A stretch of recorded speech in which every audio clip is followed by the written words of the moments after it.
네, 봅시다. 그럼 이제 건축법에 대한 부분에 데일리 리뷰 좀 봐봅시다. 근데 오늘 이 데일리에는 제가 주택법 용어까지는 집어넣었는데 저번 주에 같이 하다 보니까 안 되겠더라고요. 시간이 없어가지고. 그래서 오늘은 앞페이지에 있는 건축까지만 말씀을 드리고 다음 주에 주택법하고 농지 얘기할 때 뒷부분은 같이 얘기해 줄게요. 오늘은 건축까지만 설명을 드립니다. 요거는. 그래서 봐봅시다. 첫 번째입니다. 일단 안전영향평가와 관련된 기관의 의뢰 실시죠. 그래서 허가권자는 뭐다? 초고층 건축물, 시작. 초고층 건축물이라든가 쉼표지이라든가 연면적 10만 제곱미터 이상으로서 16층 이상인 건축물에 대해서는 허가하기 전 건축물 구조 안전과 인접대지의 안전에 미치는 영향 등을 평가하는 건축물 안전영향평가를 의뢰하여 실시해 줘야 한다. 기억해 놓으세요. 안전영향평가. 두 번째입니다. 시장 군수는 도지사에게 사전 승인을 받아요. 승인을 받아 허가하는 게 있어요. 도 밑에 시군은 다 시군이 허가해요. 하지만 큰 규모의 건물들은 도지사 승인을 받은 시군이 허가하는 거죠. 자치구하고 특광하고는 다르지. 그렇죠? 그럼 첫 번째. 21층 이상이라거나 연면적 합계 10만 제곱미터 이상 건축물의 건축이라면 도의 승인을 받죠. 그리고 공장, 창고, 심의 거친 건축물은 제외가 되고요. 자연환경 수질 보호를 위한다. 그런 건물이 3층 이상이라거나 1,000제곱미터 이상의 위숙박 관련된 것이라고 한다면 쓰라고 했죠. 도지사가 지정 공고한 경우라고 한다면 그런 지역에서는 뭐가 된다? 도지사 승인을 받게 해요.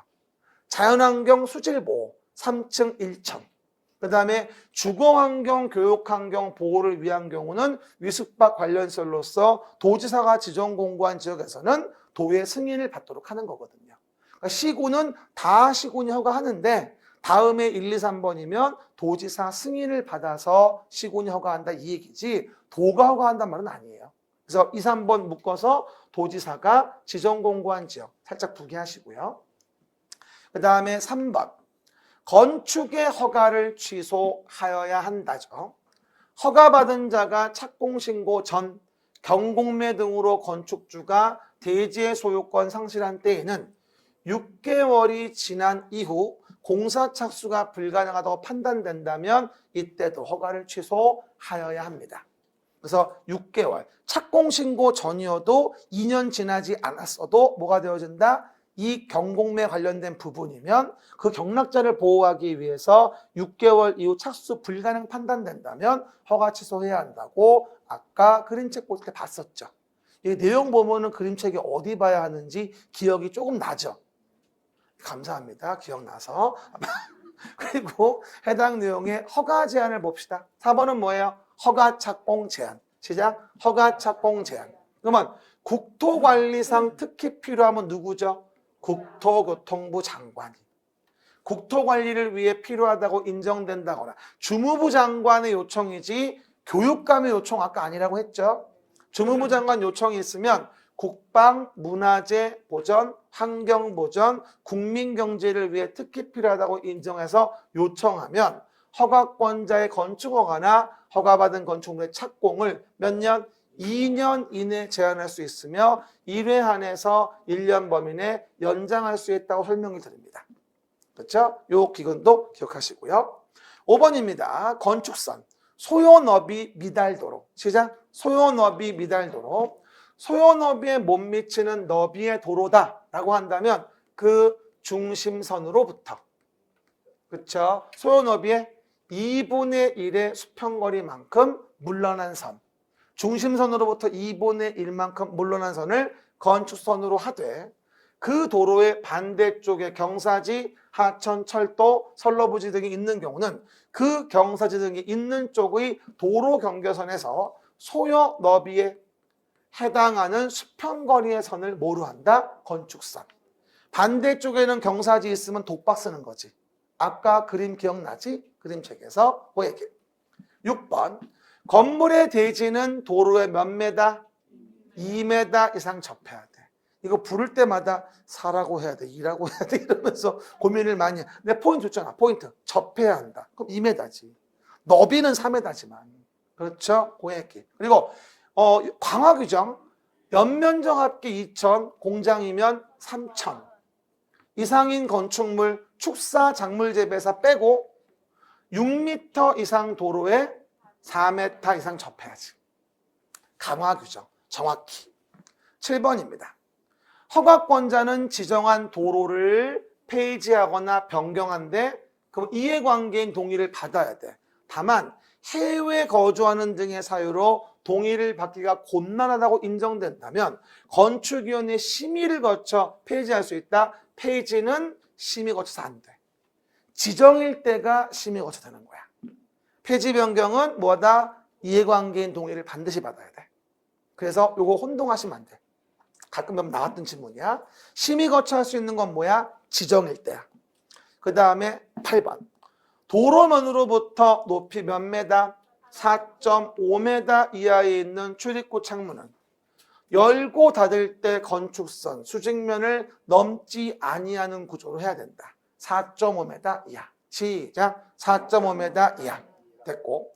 그리고 9번에서 본다면 구조기술사의 협력을 받아야 한다. 뭐일 때? 6층 이상인 건축물, 특수구조 건축물, 다중 이용 건축물, 준다중이용 건축물, 3층 이상의 필로티. 필로티면 6층이 아니어도 3층 이상. 이번 주말에 제가 2층 이상 필로티라고 했어. 잘 보고 맞춰줍니다. 그러면 구조기술사 전문가와 협력해줘야 돼. 한 번은 물어볼 내용. 그리고 10번에 대한 부분 아까 얘기했던 거. 건폐율 산정할 때 건축면적 제외.